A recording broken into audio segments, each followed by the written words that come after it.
Welcome back to the Firm on Foundation podcast. I am your host, Iconic.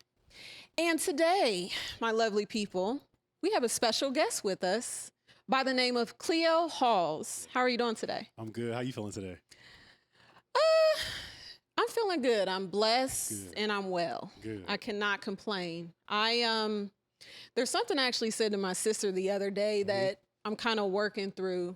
She was asking how I'm doing, and I said, if you want me to be honest, I don't think I'm okay. I said, I don't think that I'm okay. I think I'm just good at being okay. You know what I mean? Unpack that real quick. Life has been life. For sure. And there's just a lot of challenges. This episode in particular will be focused on grief. And we'll get into that shortly. But a lot of it does come from navigating life without my dad here. Yeah. Work life as a mom, a single mom. Just the call to do better. Yeah. And to go higher in this life. So I'm hard on myself because I know God has gave me confirmation that you are chosen. You are this great woman. You have potential to be all of these things, but I don't feel that. I don't necessarily feel worthy of that sort of praise. But if he says it, that's what keeps me going. Absolutely. So every day I'm trying my best. Yeah. But I always start with gratitude. There's so many things in this world that I'm grateful for. I'm grateful for my child. Yeah. I'm grateful to have a roof over my head. I'm grateful for the food on our table. Just some of those things that can easily be taken for granted. I'm grateful to have a loving and supportive family. It's just what I have learned is when you take a step back and focus on what is going good in your life and right in your life, it makes the things that are going wrong feel a little bit easier. Absolutely. So that's where I'm at. And something I appreciate about Cleo, when we actually first met up to discuss you coming onto the podcast, is one of the first things he said to me. He said, I really just want to check in on you and make sure you're good. Yeah. Because I saw that you recently lost your father, and I know what that's like. Yeah. I didn't know that he knew what that was like. We're just getting to know each other. So I appreciate it because you came to me very genuine. And you said something along the lines of when the flowers and the food stops and the calls, it's like people just expect you to just pick back up and continue on with life like normal, but that's not easy. No. And that's where I am. Yeah. My emotions are up and down all throughout the day. So I appreciate you for just checking in on me and not even really knowing me like that. But you're coming from a place where you can relate. So tell us about yourself, a little introduction, your background, your involvement in the church, and then we can roll right into the rest of our subject. Absolutely. Before I even get into that, I can't even move past the fact of what you said, man, because things you just said basically means you're great at compartmentalizing. You're great at compartmentalizing being a mom, being an entrepreneur, being a servant. That's right. And then also you got to leave room for yourself as well. So in a word, I just want to give you your flowers, like, because to be able to compartmentalize nowadays with 18,000 things going on at one time, Jesus. especially adding a phone into the mix of it, it seems like that just accelerates, you know what I mean, things in our life. But I would definitely want to, shout you out for that. But to get to my introduction, first of all, I'm a servant. That's the first thing about me.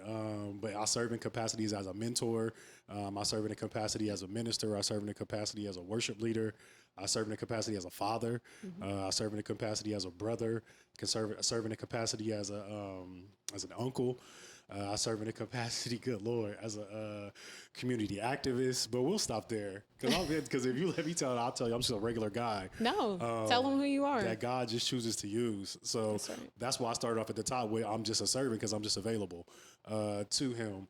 But I have a beautiful daughter. She's 4 years old, 4 going on 14. So she's super smart, super wise. I love my job. I actually run a mentoring department for one of the largest agencies in the country right now. So just blessed. I love that. Blessed, for real. Yeah. I think that's one of the first things I noticed about you. So we met through a mutual friend. Right. and started following each other on Instagram. And it didn't take me long to see that you're really about this life. You are a God-fearing man. You are a loving, passionate, active father. And I love that, especially as a Black man. There's so many stigmas that I love when I see strong Black men who are walking the walk, God-fearing, providing, being there, loving their child or their children. It shouldn't be that much of a, oh, let's give our Black men a pat on the back. But unfortunately, because some of our people, I still love y'all, brothers, but you gotta do better, are not as involved. And I'm being real. Yeah, for sure. It's really sad because the only people that's hurting are the kids. So that's not what this topic is about today, but I also wanted to give you your flowers for walking in your truth. Yeah. You're always posting, about being in church and your involvement there. You're always posting with your child and different things. Yeah. So I love that and I appreciate that. I appreciate you for that. Obedience, and something I heard you say, is a servant. Whew. If people only really understood what it means to be a servant, and if you serve and you're a servant of the Lord, it's not easy. First and foremost, I did not want to do this. I'm just going to be 100% real. And when I say this, it's twofold. This podcast. Anybody that really knows me knows that I am 1,000% comfortable being in the background. I don't really like to be seen. I hate attention. And I don't really like the cameras, and I don't even always like the way my voice sounds. But God said, do it now. You're starting a podcast. So the podcast has been on my spirit for years. I mean, when I say years, nobody even really knew. Except for my dad. I talked to him about it the most. And it's just something that I was always like, maybe one day. I think, God just had that on my spirit. Like, you have something to say. I want you to speak to people. I want to speak through you. And that's when I understood my assignment. It's not about me. It's about everybody else and his children.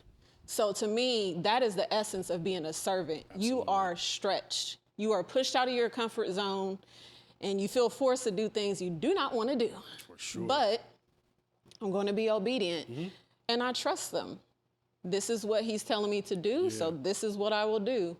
And it's not easy at all, so I understand that. For me also, so Pastor Stephen Furtick with Elevation Church, I love him. I've been listening to him for years and years and years. I appreciate that man so much. I've never even met him. If for any reason he ever sees this, I would want him to know, just thank you for what you do. God always speaks to me through that man. I don't exactly know why. I just started logging in and watching him. He just has such a special way to deliver the message, and always hits things that's going on in my life. It's like right on time. So something he said in one of his sermons, he said, why are you being a spectator when God has called you to be a participant? And I was like, okay, Lord, I hear you. Chin checked you, didn't it? Yes. For sure. All the time. And I'm just like, I'm fine with being hidden. And I started also hearing things. Sarah Jakes Roberts had like a live, something she posted on her Instagram, and she said something about God's calling you out of your hiding place. Most of you have been inside. It's time to go outside. And I think she even jokes it, we're not talking about that type of outside. Not outside. Some of y'all need to be inside. Just one outside. Just outside of your comfort zone. Sure. You can't stay hidden all the time when God wants to work through you and he's speaking to you about something. So that's where I'm at on things. I'm trying my best to not only be obedient, but to be me, because this is me, being truthful. So when I put aside any nerves or anxiety that I have about starting something new and completely take me out of the equation and realize this is not about you. And the closer that I've gotten to God, the more I understood that. Me having my child, it's not about me. There's so many times I can like live in my emotions and I'm just like, oh, I'm so tired from work. I don't feel like doing this. My daughter didn't ask to be here. So even when I don't feel like it, I have to do it tired. I have to keep loving her. I have to keep showing up for her. Got to. At all times. Got to. And that's the great thing about being a parent is just like God, kids will show and teach you so much about yourself. Yeah. Areas you need to work. Yeah. In ways you could be better. One of the... That's a word. Yeah. So I had to pause there for a minute that's too. A word. I had to say that's a word in and of itself. Jesus. Like, is how your kids keep you humble. That's right. No matter what other areas in your life you think you got it going on, like, as parents, you're never going to bat 1,000. No. You're never going to always get it right. Like, and even if you got it right yesterday, tomorrow's going to be completely different. That's right. So if you try to run the same offense that you ran the day before in the next day, you end up failing. Exactly. So, yeah. One day I was just sitting back thinking, and I was like, wow, everything came full circle. I believe that God blessed me with the honor and privilege of being my daughter's mom to show me what the relationship is between him and me. Wow. Unpack that, because that's a heavy statement. There's so many times if I'm at home, let's say I'm at home working, doing laundry, cooking, my daughter comes and asks a question. Hang on, baby, not right now. Or if she does something, she's about to walk and fall or slip. Yeah. And I already warned her, don't go over there. Don't do that. I know you're about to get hurt because I can see it coming. She's 8. She hasn't experienced as much life as me to know some of the dangers out there. True. So sometimes, because she is her mother's child, Jesus, she may be a little stubborn and keep going anyway. When I told her she about to slip and fall, now what happens if she doesn't listen? She's going to slip and fall. Okay. Do I make her feel bad about that and say, see, I told you, you should have listened? That's not what it's about. At that moment, when she made a mistake and she needs help, I'm not going to leave her. You know what I mean? Preaching. I'm going to go over there, help her up, and say, first and foremost, baby, are you okay? Mercy. Okay. Yeah. Now, this is why mommy told you, don't walk over there or don't run over there. I saw the water. I saw she had socks on or whatever it may be, and she was going to slip and fall. She's still learning. She depends on me to be there as her gatekeeper and as the one that's really going to help her avoid those painful parts of life, just like God does. So even when I don't want to listen, when I don't want to be obedient, I've had some tough lessons. Let's just say that. And lessons learned in pain are not easily forgotten. Not at all. So sometimes he'll allow us, all right, I see you heading towards that water, but I'm going to let you slip and I'm going to let you bust your butt. That's right. So that way we know when you get up in the morning and your tailbone is still sore, you're going to remember. Okay. Because if I continue to let you do what you've been doing and you don't pay any type of penalty, not the maximum penalty, because there is mercy for what we do, but sometimes God will let us get a little close to the fire before he pull our hand back, get a little singe on us, and then you'll remember, oh yeah, that's hot. Like, and he wants us to remember that it was hot. Do you know why? Because he never allows us to go so far where we're hurt, but enough so we do remember. You know what I mean? That's a bar. That's a word. Because if we hadn't learned this time, in a year, in 2 years, it could have been a lot worse. And there's no coming back. The stakes might be higher. See, mistakes that we've made, or childless rather, don't really cost us as much as when we have children. So some things we went through, he allowed us to go through it because of the time of life that we were in. That's right. But it's like, if I had to learn financial stability now with a daughter, I'd be cooked. Cooked. Yeah. So if I had to learn budgeting now, it'd be a wrap for me. But I had to go through some pitfalls before. That's I had to borrow money from people that I didn't want to before to realize, hey, you can't live La Vida Loca no more. Like you gotta look at your check, budget out what you gotta do, and then figure out what you can do from what you want. You know what I'm saying? From the rest of that's left over, see what you want to do. Like you can't live that life, that young boy life no more. No. But yeah, that's good though. It's like it's the timing of the lessons that make you grateful for them. It's the timing of them. That's right. And we're not always gonna understand it. True. We might as well get right into it because it made me think about what I'm going through what you are still going through, just because yours isn't as fresh as mine. So 7 months ago, it's been a little over 7 months now, my father passed away. My father's my best friend, my biggest supporter, always been there for me. I know 1,000% if I asked him to come here today to support me, he'd be here. Talk to him about everything. There's certain things that some of my family members don't even know, just my dad. Because that's just our relationship. And it's no shade to any of my other family members. I love my family, but that's how close we've always been. So I was speaking with my sister earlier, and I was like, do you remember when I went to the hospital and I was about to give birth to my daughter? I told my dad, because I was a scheduled induction, and I told my dad I wanted him to be in the room. Again, always been tight with my dad.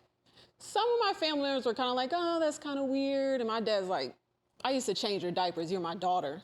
So the point is, I've always wanted my dad right there with me. Not only is he my safe space and my biggest supporter in my comfort, I feel like I'm so much like him. I don't have to explain myself as much as I do with other people. There's times I would hear my dad talk, and his mindset and the wisdom and gems he drops and how dedicated he is to the gym, how he moves, how he talks to people, how he mentors people, all that. I'm just like, I watch my dad, and sometimes he would say some of the exact same statements I do. I'm like, that's why I talk like that. Sure. Some of our mannerisms, I'm like, that's where I get that from. And even at the age of 35, I started to realize at 35, you know what I mean? The older I got, I'm like, I've been doing this all this time just thinking it's me.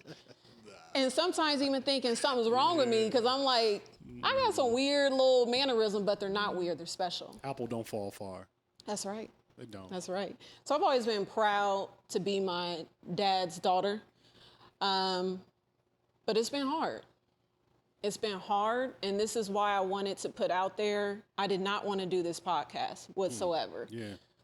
Not only am I being obedient to God and what he's telling me to do for whatever reason, if it reach or help one person that logs on and sees one episode, that was my mission. Apparently. I may not understand why everything moves together the way, the way that it does. But I really feel that people don't talk enough about how lonely obedience is. And not only how lonely obedience is, how lonely life is when you're trying to be obedient and navigate it without the one person that was physically here, that I always knew I could have faith in, and who always had faith in me, made me feel more special than I did. I didn't even understand why my dad had so much faith in me with certain endeavors I did, or when I started my business, when I started selling houses and all these different things as a real estate agent. My dad is always right there. You can do it. You got to work. If it was easy, everybody be doing it. That's what he always told me. And it's not easy. True statement. Yeah, for sure. So we all are operating with deficits in our life. And for me, there's a few things that grief is telling me. More than a few, but I'm just gonna hit these few. The first thing is, however I'm feeling in the moment, I'm allowed to stay there and be that. If I feel like I wanna stay inside, eat some Wingstop and crumble cookies, Jesus, and watch Netflix, that's my truth. Have at it. That's where I'm at. Yes, and absolutely. I don't want to be bothered. I don't want to talk to nobody. I have days like that. But because of who I am, and I am my father's daughter, I'm also very accountable. So that means the rest of the week, I'm going to be hitting the gym hard, okay? Because I'm going to take care of myself. My dad has always preached the importance of taking care of your body. Mind, body, soul, spirit. It's all connected. Be healthy. If you're not doing anything else, you go work on yourself. Don't worry about other people. Don't worry about if other people like you. They don't understand you for who you are. Be you. Yeah. Be Lana. That's what he always has told me. So I'm really just navigating the loneliness of not having a father and having to embrace this new me, because that's what it feels like. Like I'm in a rebirth stage. Absolutely. Because my dad is so responsible for this woman that is curated in front of you. My dad's responsible for that. God and my dad, physically as my father on earth, has so much to do with that. My mindset, correcting me on things. Hey, baby, I don't think you should do that. Think about doing this instead, and tell me what you think. Let me ask you this. Since you're in that new space of, loneliness that you said, what do you benefit from it, though? What can you benefit from it? Well, one of the other important keys, I would call it, that I'm learning, I'm always going to grieve. I'm always going to miss my dad. So I kind of don't like when people say things to me like, oh, yeah, it's still fresh. Like, I understand. It'll get better with time. No, it won't. It's painful. And I don't need to go around telling people that all the time, but that's how I feel. Yeah. So it's been 7 months, in 7 years, I'm still gonna wake up and wanna see my dad. But I can't. That is for sure. So I feel what it is teaching me is something my dad, another lesson, he always told me. He said, here's what I want you to understand, baby. And you do it just like this. He said, there's an order to things. And you do the fingers just like that. There's an order. When you live, you're born, you live, you go through life, ups and downs. You may bump your head. Yeah. You may have great victories and celebrations. But eventually, in that order, your time comes as you're living your life, writing your book, when you're going to die. Absolutely. And I don't like that. Really? It's hard to say even still, like I say my dad has passed, it's hard for me to say die, Because that feels so much more definitive. It sounds like it has more finality to it, as opposed to a transitional stage. If I can jump in real quick, it's a couple things you said I want to talk about. You said, one, you were in deficit. My father passed away for context sake. My father passed away when I was 17. I just celebrated my 41st birthday last month. My mother passed away when I was 21. So I'm already over half of my life I've lived without my father than with him. And with my mother, next year, it'll tip the scale. So let me share this with you, because it's really, at first and in the beginning stage, it is going to seem like a deficit because you're lacking their physical presence. You're lacking them being available, you being able to pick up the phone and talk to them. But also is what I've learned, Olana, is this. You also have a great motivation that other people don't have now. I remember when my mother passed away, I was in my 4th year of college. And so before my mother passed, it was very clear, like, I have to finish college. And so once I graduated, a lot of people were like, I'm proud of you. You did this and yada, yada, yada. And your mom would be so proud. And I was thinking, like, this was never up for debate. Because now I felt like, truth be told, this is crazy. I feel like my mother could see me more in heaven than she could in Columbus. That's right. Like when she was alive in Columbus, you don't know what I'm down there doing. I'm just running them up, telling you that I'm keeping good grades, but I'm throwing parties and all other type of jazz that we won't speak of. But Jesus, it's under the blood. But once she passed, though, I felt like she knew everything I was up to. So I felt like I had to put on for her. I felt like I had to put on for my dad. And I really wasn't in deficit. And looking back at it in hindsight, it was a great motivator because the Bible says this, it says, honor thy father and thy mother that thy days may be long upon the earth. It does not state whether they have to be living or dead for you to honor them. That's right. So I felt like to continue and to get my education, I'm just using this as an example. I felt like to get my education, to get my degree was me honoring my parents. The fact that I still use my manners to this day. Yes, ma'am. No, ma'am. Yes, sir. No, sir. Please and thank you. Like people I'm so mannerable, and I'm not. This is no boast to me. Like people ask me, like, you used to be in the military? Like, nah, bro. Like my parents just didn't play that. So I don't think you're in deficit. I think that it's just a transition of influence. Yes. To be honest with you, it's going to take time. You know what I mean? Like I said, my father passed in the year 2000. This 2025 in less than 4 months. You know what I mean? My mother passed in 2005. So I've had time to sit with these things. I've had time to learn, and I've had time to process the anger part of it, the shock part of it, all of those things, to be able to collect some type of wisdom out of this to tell you you're not really in deficit. Yeah. Because how you speak up or how you spoke about your father at the beginning of this is how I hope my daughter one day speaks about me. So your father, and I was thinking that, I was like, man, I hope I'm alive to hear my child speak about me the way you just spoke about your dad. Yes. Like that is my goal. And then you said, in our relationship with our children is like a mirror of what our relationship with God is like. And the reason why I deem your dad, never having met him, at least not to my knowledge, a successful father is this. The way you turned out, the final product. Because we can try to rear our kids to do and teach them a lot of different things, but it doesn't mean that it's going to take. But if my daughter shows up the way that you showed up at the age of 35, I'm good. I've done my job. So your dad has done his job. You know what I'm saying? Because like the example that you gave, for my daughter, I always try to be the voice of reason and to be her calm. Now, granted, she's only 4, so the things that she brings me it ain't gonna really, you know what I'm saying, upset me. Sure. But that's what we get when we go to God. When we are upset, when we are in angst, when we are in anxiety, when we are in haste, when we are in indecision, and we come to Him like in a I don't know what I'm about to do. He does not take on the emotion of our situation. No, not He at all. keeps who He is. His character remains the same. So that's what I try to be for my daughter. So if I can accomplish what your dad accomplished in you, I will consider myself a successful father. So I don't think that you, I don't know that's a language that you choose, but deficit, not at all. Because you still have the lessons he taught you. You still have the life, the memories, the moments. Right. You still have all of those things. There are going to be times in your life from here on out where you are going to wish you could pick your phone up and call your dad. 100% I can tell you that that's going to happen.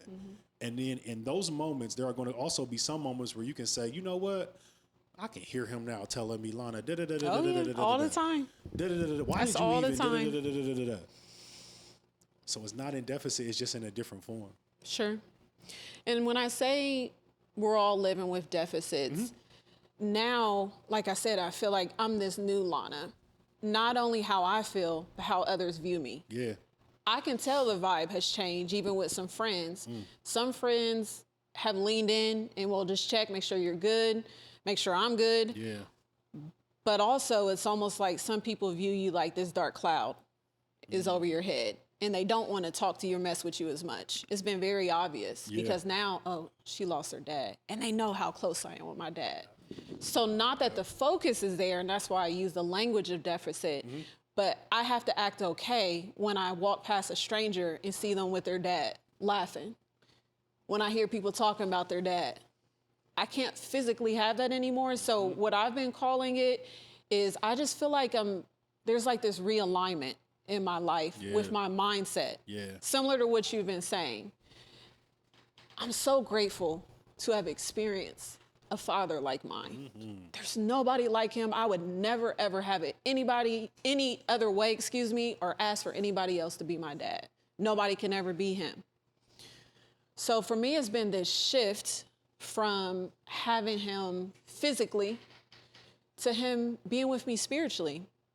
So something that I realized, because I talk to God a lot, I talk to my dad a lot, the lessons, the wisdom, all the similarities my father and I have, all the gems he dropped, all that time he spent.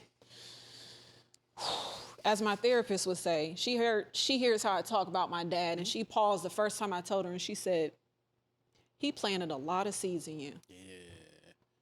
That's funny you said that because right now we was just talking and you were talking about the lessons and things that he told you. It's like when we were in like elementary school. Sure. So we have to read a book And then it'd be like, you have to read certain chapters of the book. So it'd be like, they give you a book, you got to read chapters 1 through 5. And they'll come back and we're going to discuss it. That's kind of like you're getting ready to get into the discussion part of your life. For the first 35 years, for the first 35 chapters of your life, you wrote down and you studied and you took in what your dad gave you. From here on out is going to be the discussion of it. Because at 17, when my father passed away, I was angry. Like, I was very angry. And I was like, we want to be real on this podcast. I had other people I could recommend for death. I was like, why'd you take my dad? Like, why bro, him? I was like, you could have took such and such. Brother such and such, he be cheating on his wife. Brother such and such, he be doing this. The deadbeats. The deadbeats. My daddy took care of all 8 of his kids, all of them by the same woman. So I was angry. And I thought that I needed him. I literally told God, I was like, bro, why would you take somebody away from me? I needed him. As I sit here 41 years young or old, however you want to cut it, I can tell you everything that I needed to get from my dad, I had got it. Either from him directly telling me, either from the life that he lived in front of me, or from somebody else that was around him or connected to him sharing a story with me. And I'm not hyping that to you when I say everything I needed. Everything I needed, I had already read it in those first 17 chapters.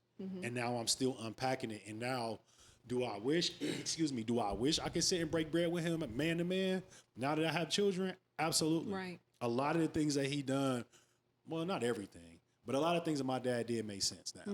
You know what I mean? As a father, as a leader, as a head of a household, you have to be strong enough sometimes. And this is what's one thing I learned. You have to be strong enough to be misunderstood as the leader. Because you don't sit in my seat, so you don't know what I know. But as the leader, I also know the authority that I've been given and what I've been given authority to steward. It's within me. I have to make this decision. And I can't always explain to everybody else that's affected by this why I'm doing what I'm doing, how I'm doing it. You don't need to. You don't have. It's not for them to know. Because it's not their seat. That's right. You got to own that. So now to get out the rabbit hole, you're in that discussion part of your life. So where you going to see, man, everything that I needed, I already got from that man.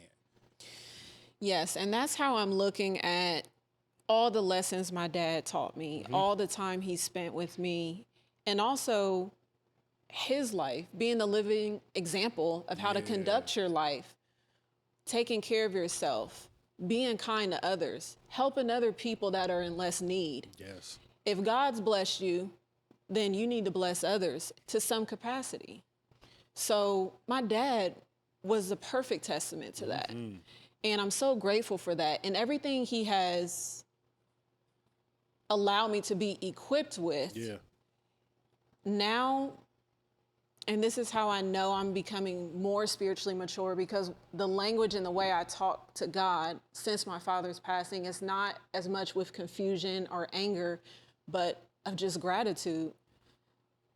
My dad, him being my dad and everything he taught me and has equipped me with, it's a gift.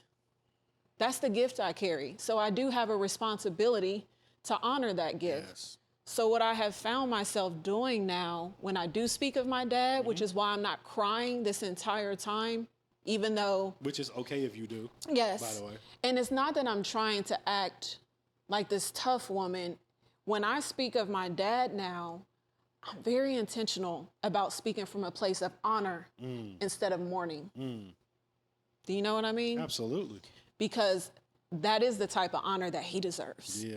And I know my dad, and my dad always referenced life to that of a book. He would say, that was my book, baby. You are the author of your book. Now keep going on down the road and turn the page. Can I share something with you about that? So when and this is true story, from like second grade to my senior year of high school, I was bad. And when I tell you bad, I mean like bad. Like, I grew up in a household, I have 6 sisters and 1 brother. You ain't have a smart mouth, you would get cooked. So my mouth can be a weapon. When the guy uses it as a tool now, but second through like the beginning of my, Jesus. If you're a teacher that had me in your class, it worked out. But anyway. So I was bad, Lana, I'm telling you. And so I used to get in trouble. And my parents was old school. My dad was from Alabama. My mom was from Mississippi. So back then, you get in trouble, you get a whooping. That's all right. So my mom used to tell me before she whooped me, she'd be like, Cleophas, I don't know why you be cutting up in them people's class. Like, those people already got their education. So if you get kicked out of class, the only one that's missing out is you. The reason why I bring that up is that was literally the pivot in my grief after my mother passed. I'm 21 years old. I have buried my father and my mother, and the reality has set in for the rest of my life. These are the cards I've been dealt. That's right. And I was having the worst pity party. I felt entitled to it. I felt entitled to the anger. I felt entitled to the sadness because nobody had it like I had it, not even all of my siblings. I was the first of all my siblings for both of our parents not to be at your high school graduation. And in our household, education is championed right under salvation. Right. So for me to be the first one to experience that, I was very angry. And after my mother passed, having this pity party, back to me being bad. And it was like I had a conversation with my mom, and my mom was like, Cleophas, if you give up on life right now, who's going to be the one missing out, me or you? Like, I've lived my life. I've served my God. I've raised my kids. I've loved my husband. Exactly. So just the same, like when I got kicked out of class, like, bro, who going to be the one really missing out? So like, you can throw in the towel right now if you want to. Absolutely, you could. But you're going to be the one that's going to miss out on life, not me. Jesus. So when I literally had that prayer moment, that was literally the pivot for me in my grief, is that I would be the one missing out. Right. You know what I mean? Like, granted, you are entitled, you are a human, which means you have the right to be right and you have the right to be wrong. And you make your decisions as you want to. But if you choose to throw in a towel, this is for anybody watching this podcast that has dealt with grief. And this may not just be the grief of a parent. This could be the death of a child, of a sibling, of your grandmother that raised you. It's your decision. It is your decision whether you choose to throw in a towel or not. You could have already thrown in the towel. I'm telling you right now, as you are under the sound of our voices, you can pick your towel back up tomorrow and realize, you know what? Off the strength of this podcast, I'm about to get back in the game. That's right. You know what I'm saying? Because the biggest disservice and the biggest dishonor to them would be to like, man, I didn't put all this into you and you just want to throw it away? To regress or do the opposite of everything they've taught you and to stay in that dark place or in that why me mentality. Yes. It's just like a coach. For sure. Like, bro, I sat here and taught y'all all this stuff about whatever sport it is. And just because I miss a practice, y'all just going to cut the fool? Right. Y'all just going to forget everything that I taught y'all because I'm not here no more. Then that means I failed as your leader. That means I failed as your coach. I failed as your parent. Because the purpose of all of that was to prepare you for when I'm not here. You just didn't think that I would be withdrawn from you as soon as I was, which I didn't. Absolutely did not think that this would be my life. Still, some mornings I wake up and can't believe this is my life. Not in a great way or a bad way. It's just like, surely I didn't think that I would have made it this long without parents. Like, because, you know, people may say, all right, well, you know, you were 17 when your dad died, but you was 21 when your mom died. Like, bro, you need your parents your whole entire life. Right. You need your parents as long as you can, truth be told. Like, you need your parents probably more as an adult than you did when you were underage. For sure. And I've been on both sides of the coin, and I would say I probably needed my parents more, you know, once they raised us and kind of got us mannerable and to understand about life. It's pretty much autopilot up until like you grown. Like, yes. And this is something that over these last 7 months, I've learned. The physical presence of someone can become an idol. And God has told me, because I talk to him and pray to him all the time, he said, and keep in mind, I told you, my dad used to talk to me about the order of things. So as I'm trying to process life now without physically having my dad here, God started talking to me about the order of things a lot. When I pray to him, when I sit and meditate, he said, there's an order to life. And the sooner you understand and accept that order, the sooner you will feel more at peace.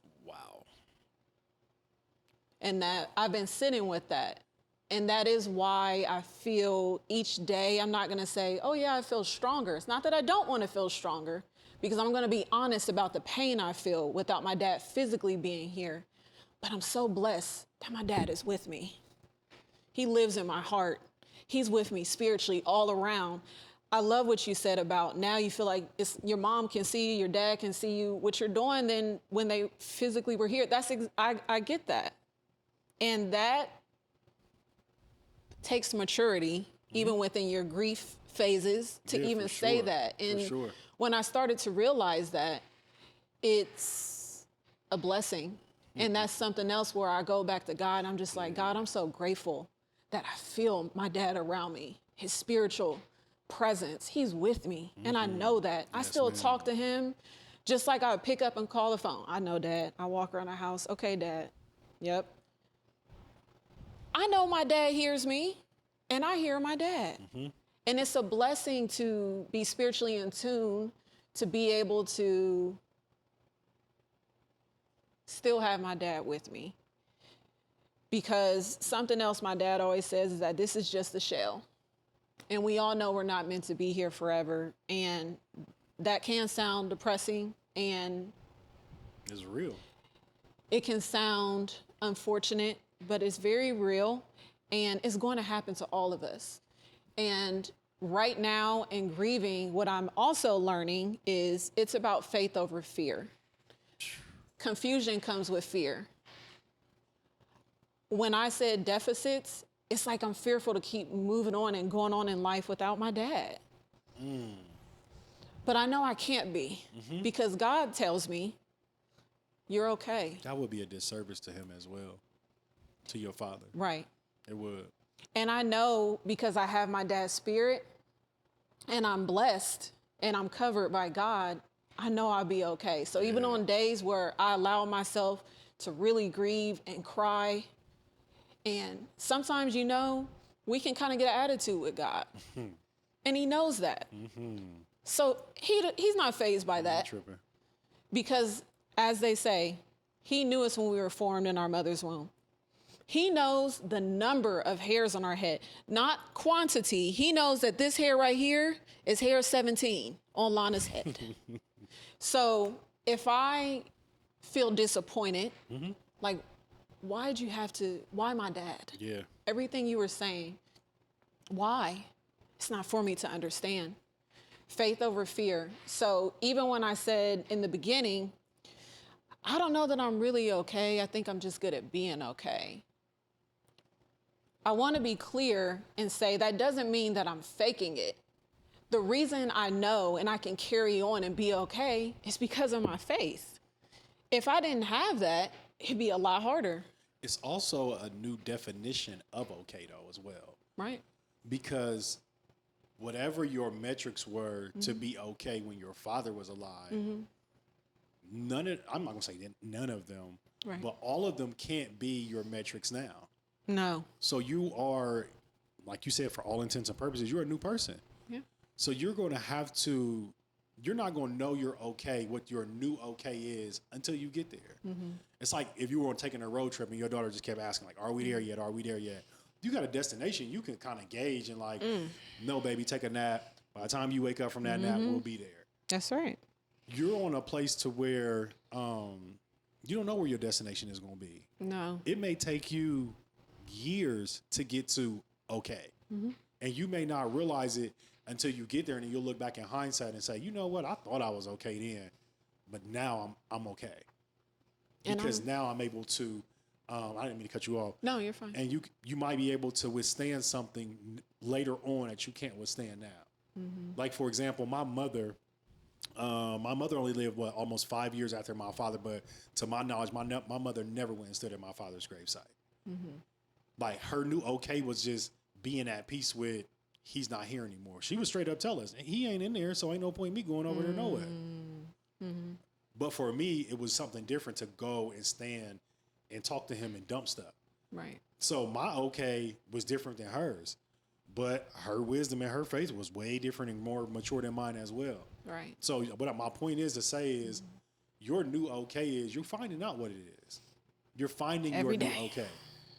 So for you to get up and get out the bed and go handle business and make it back home, that's your okay for right now. Because I think what you're doing is, you said, I don't know if I'm okay, I'm good at doing okay or being okay. It's that you're finding what your new okay is. Because this is now your okay without my dad. That's right. So one of my favorite movies is The Color Purple. And my sister typically, I love The Color Purple. Great messages. So my sisters will often laugh because we'll be on the phone and I'll just quote something from Color Purple. That would make me cringe. So when Celia's sister Nettie came and stayed with her and Mista and the kids, they were putting up the laundry and the kids were running by and she's like, you can't let them run all over you, Celia. You gotta fight. And Celia said, I don't know how to fight. All I know how to do is stay alive. And that's how I've been feeling lately. It's like I'm fighting, but I'm fighting wanting to be sad all the time. I'm fighting wanting to mourn and be in that space and not be bothered and not have to be strong all the time. But I'm grateful that I'm still proceeding. I'm grateful that I'm continuing to go down my road on my journey because I know that's how God has it for me. And that's what my dad wants for me. But some days, the culmination of everything, being a mother, work, missing my dad, trying to navigate all the challenges in life, it gets pretty heavy, for sure. So some days I feel like, I just know how to stay alive, Jesus. And I'm grateful for that, in all seriousness. Because I am choosing faith over fear. I'm not focusing on the confusion or questioning God. I'm choosing to trust him. I trust him wholeheartedly. And trusting him in the order of things is what's allowing me to continue each and every day with a fresh perspective, to look back at memories on my dad and be like, Dad, you something else. And to laugh. I remember the first time I was at the grocery store and I was looking at something and I thought of a comment my dad would make and it was just me. And I just laughed out loud, just having those memories of what my dad would say. And I was like, this is how he wants it. Absolutely. He wants me to look back, have memories and laugh, not to cry all the time, because he lived a great life. And I can't even put into words how grateful I am for my dad and that he's still with me. He's still guiding me. He loves me. He still loves me. Nothing has changed except for his physical presence. So what God has ordered is for me to accept what is and to continue going and living my life and being the best that I can be and being present for my child. So she also one day can speak of me with such high esteem and pride and gratitude. So my dad actually is who has really helped me lean into becoming a better parent. And it's not that I suddenly I was a bad parent, then a good parent. I just watched how he was with his kids and his grandkids and just like, wow, my dad is so patient.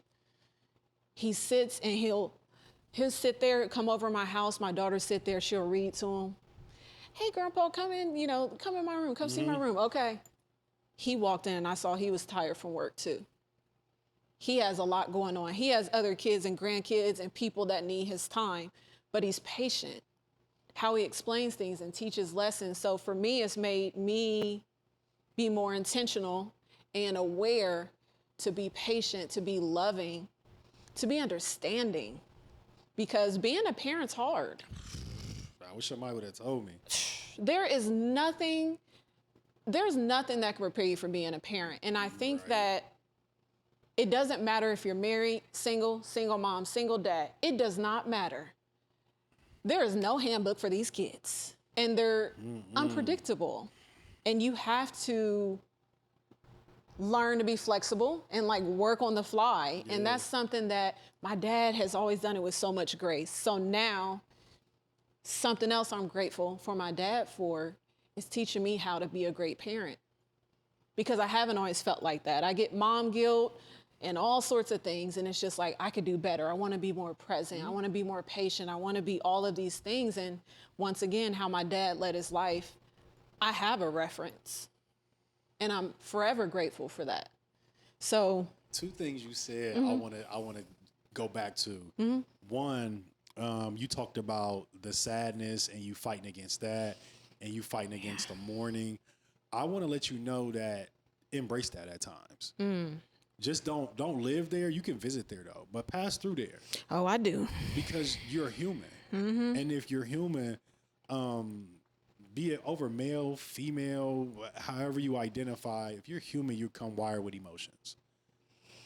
You have suffered a great loss. The person that has reared you, that has raised you, that has taught you everything that you know, not everything that you know, a lot of what you know, a lot of what you are now passing down to your own daughter comes from your dad. 1,000%. And that's a loss. Like, that's an L. Like, nobody would tell you, like, if your phone jugged right now and you got a deposit into your account for $10 million, I'm not going to tell you, like, don't be happy. Right. Nobody in this room is going to tell you don't be happy. We're probably going to say, cut the cameras. We need to send me a Zelle real quick. Not a Zelle. Oh. But in that vein, because you're sad, I'm not going to tell you don't be sad. Right. Because that's an emotion that you come wired with. And then the other thing I wanted to say is the reason why you can't give up or stop or become complacent is because all of the qualities and all the things and attributes you just told us about your dad, how will they make their way to your daughter if you don't pass them on? And they already are. And I'm grateful for that. Yeah. I wanted to give one more really good example, something that happened to me recently before we wrap this up. Yeah.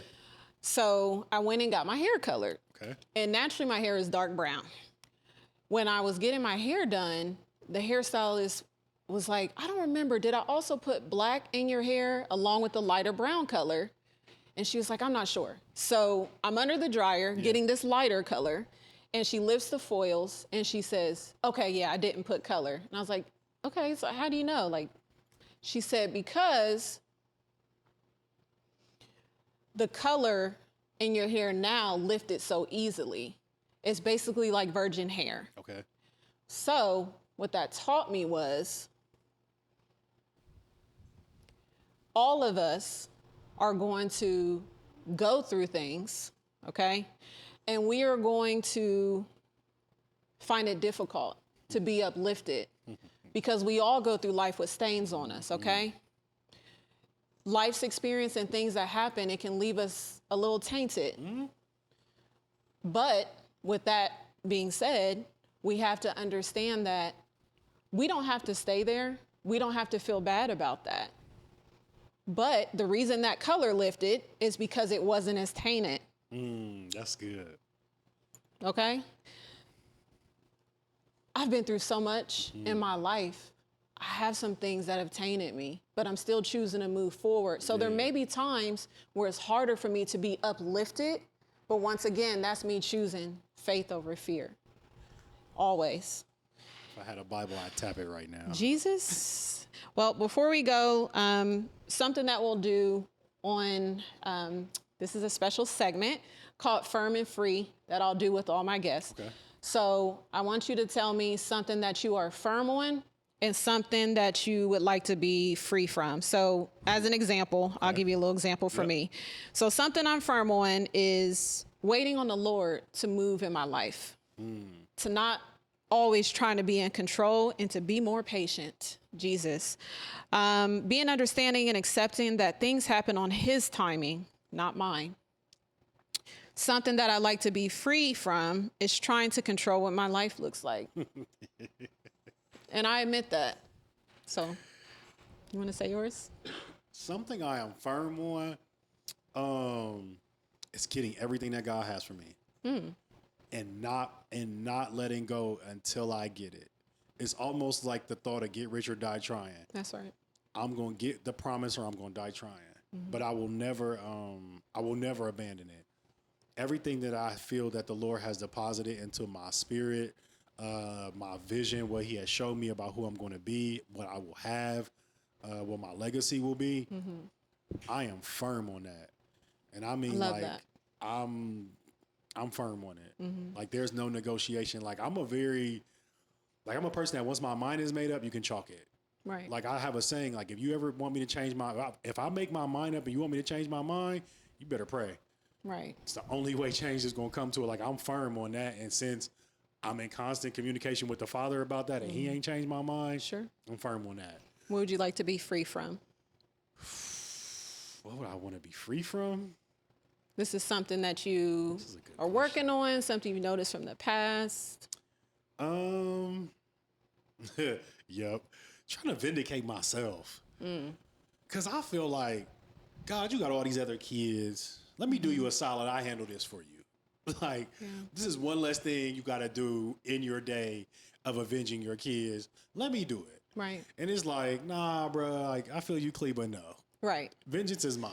Yeah. Because sometimes God be taking a little, he be taking a little while. Lana, I ain't going to lie to you. He be taking a little while. It's his timing, not ours. It is. And this is always true. Like God always avenges me. But by the time he does it, I don't even care no more. Like by the time God avenges me, I really be feeling bad for the people. I'll be like, oh, I forgot about such and such. But you definitely did get them back for me. Like, but I'll be wanting him to like get them back within 5 minutes where I can low key not be 5 like, minutes. oh, listen, Jesus. Listen, before the commercial breaks over, I need you to get them back. Right. But that's what I really wish I could be free from is the desire to vindicate myself. Okay. To get to the point where I'm to the point where I know he'll vindicate me or he'll avenge me rather. But just the want to. Because I know as many times as God has shown up for me, it's a shame that it even comes as a thought in my mind for me to try to get somebody back. Ooh. As much as I know God has showed up for me. I'm not one of those, God don't play about me type of people. I don't. That's right. I know it. So I don't got to say it. But as much as I know it, I still be wanting to be like, God, please just let me get in on this one. Like, so that would be it. I love that. That's great. Well, we're going to go ahead and wrap up the show with our mantra. This is how we end every single episode with our mantra. I am powerful beyond measure.